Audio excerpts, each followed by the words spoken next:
parece que por la parte del IVA, ¿no? Amén de por supuesto lo que está pasando en temas logísticos y aduaneros, ¿no? Pero parece que la parte del IVA sí la tienen bien definida, ¿no? Eso parece. Al menos de momento no se están alejando de lo que es la directiva, es decir, van a seguir aplicando la normativa conforme estaba hasta ahora, ¿no?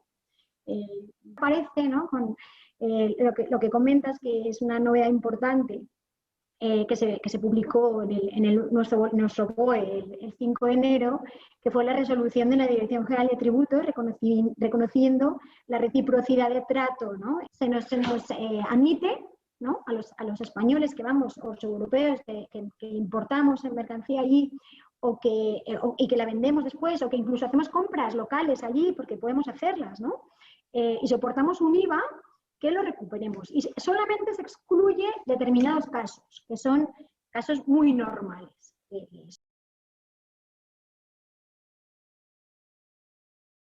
Se ha preestablecido ahora, también, bueno, sobre todo a raíz del Brexit, un régimen de diferimiento de IVA a la importación, ¿no? Que se aplica de una manera automática o casi automática, ¿no? Con lo cual no vamos a tener que liquidar el IVA en la aduana, como hacemos aquí, en un régimen normal, ¿no? Sino que directamente lo que vamos a hacer es incluirlo en la declaración de IVA.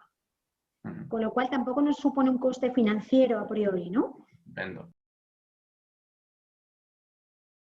El Brexit produce una locura, ¿no? en toda la cadena de logística, ¿no? de las empresas. Muchas veces son precisamente los que nos compran a nosotros, son los que nos están forzando a nosotros a soportar unos costes y a cumplir con unas obligaciones fiscales en el Reino Unido que podrían evitarse, ¿no? Que si ese Costco, no sé, en el ejemplo que ponía Juan, por ejemplo, ¿no? actuara como importador directamente, yo sería exportador en España y tan contento. Quizás tendría que hacer todos los trámites de registrarme como exportador registrado, etcétera, ¿no? Eso sí, todo este tema de formalidad, todas estas formalidades, incluso podríamos llegar a cualquier tipo de colaboración con mi comprador, ¿no? Pero parece que tienen un poco sartén por el mango, ¿no? Y lo que nos están reclamando es que seamos nosotros los que importemos allí.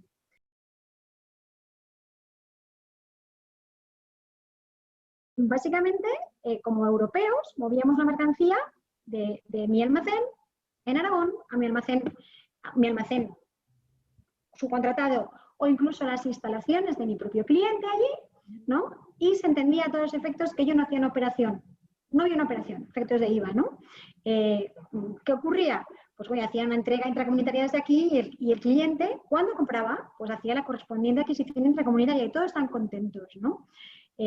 Luego ya tema de almacenes y tal, pues depende de las condiciones en cada caso, ¿no? Pero bueno, eso se ha caído.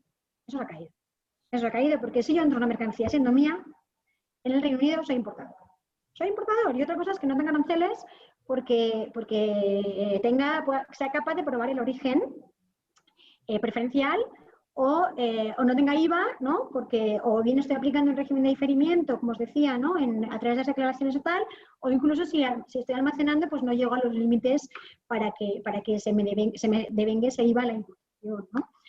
Pero bueno, simplificación ya no hay, con lo cual yo voy a tener que cumplir obligaciones allí como importador, ¿no? Partiendo de eso, continúo un poco con lo que estaba con lo que he comentado con la otra pregunta, ¿no? Hablando un poco de la evolución del IVA, ¿no? Cualquier IVA que yo soporte allí, como yo voy a vender allí in situ a alguien, ¿no? Pues en principio, en un esquema de almacén normal, sin aplicar ningún régimen suspensivo, un régimen especial aduanero, voy a vender con IVA. Voy a tener que repercutir IVA a mi cliente, ¿no? Entonces, pues voy a estar obligado a presentar mis declaraciones de manera periódica en el Reino Unido, donde deduciré el IVA en su caso, etcétera, etcétera, ¿no? Por lo cual, a priori, este tipo de esquemas pues dejan de ser tan beneficiosos como lo fueron, ¿no? Pero, como os decía, no descartemos el hecho de que si estoy hablando de un determinado producto o de si voy a requerir cualquier tipo de manipulación en mi producto o si simplemente lo que quiero es suspender el devengo, ¿no? de aranceles en su caso o del propio IVA, pues que tire de algún tipo de de régimen aduanero, ¿no? De régimen especial. Y aquí, pues bueno, parece que, como os decía, no se han desviado de lo que han tenido hasta ahora, ¿no? Pues se sigue aplicando pues eso, el depósito aduanero, ¿no? Todo este tipo de regímenes todavía siguen funcionando allí. Pero sí es verdad que el uso de este tipo de regímenes aduaneros, pues lo normal es que requieran la aportación de garantías, etcétera. Todos son sobrecostes, ¿no? Entonces, se ha establecido la posibilidad de solicitar una autorización, por ejemplo, a raíz del Brexit, para que el uso de este tipo de, que podamos utilizar este tipo de regímenes aduaneros sin aportar una garantía global, etcétera, ¿no? Parece que de alguna manera los requisitos se han tratado de suavizarlos.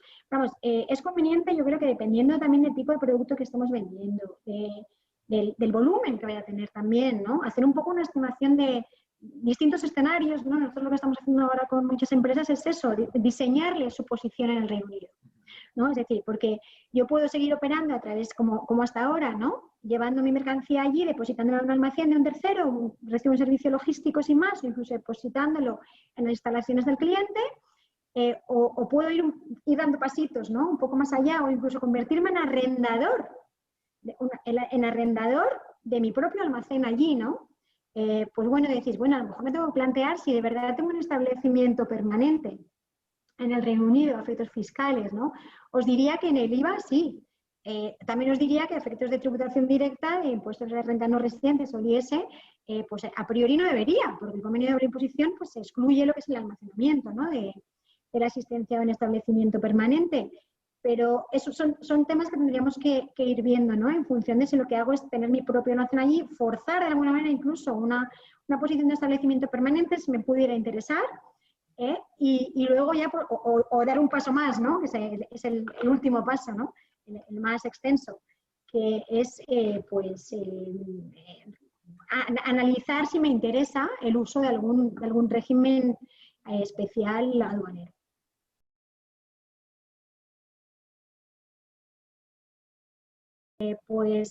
La factura, bueno, en realidad sí tiene que incluir un IF, como sabéis.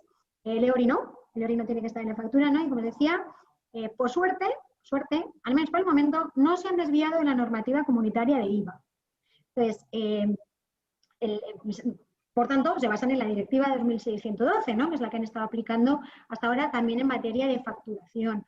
Con lo cual, ¿y qué nos dice la directiva? Pues que tengo que, cuando me habla del contenido de la factura en el artículo 226, si no me equivoco, que estoy un poco mayor y se me bailan a veces los números, nos dice que tengo que incluir siempre el NIF con el que realizo la operación.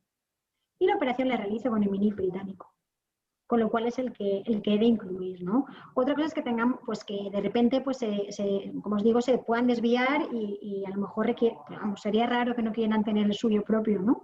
Allí, eso es lo normal.